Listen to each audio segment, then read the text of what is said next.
Hello friends, কেমন আছো তোমরা সবাই? আশা করছি সবাই বিন্দাস আছো। আজ অফিসের পর ঘুরতে ঘুরতে আমি আর কুসুম চলে এসেছি ইসকনের রথের মেলাতে, যেটা বসেছে পার্ক স্ট্রিটের ঠিক উল্টো দিকে ময়দানের মাঠে। এই প্রথমবার আমি এই মেলাটাতে গেলাম, আর গিয়ে দেখি বিশাল বড় মাঠ জুড়ে মেলা বসেছে, দেখতে পাচ্ছ?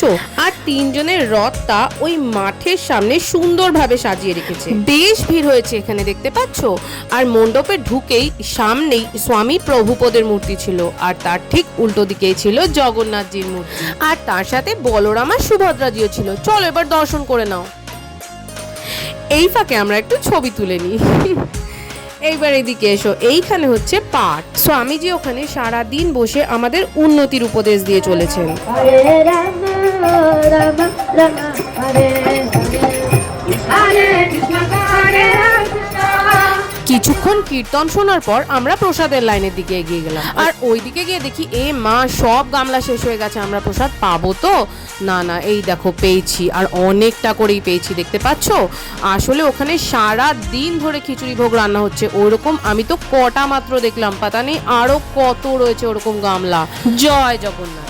এইবার চলো ভোগের দিকে কনসেন্ট্রেট করা যাক। আমরা ঘাসের ওপর বসে জগন্নাথজির দেওয়া প্রসাদটাকে তৃপ্তি করে খেয়ে যে যার বাড়ির দিকে রওনা দিলাম। আর হ্যাঁ, উল্টো রথ অব্দি মেলাটা ওখানেই থাকবে, পারলে গিয়ে একবার ঘুরে এসো। তাহলে আজকের মতো আমি চলি, টাটা।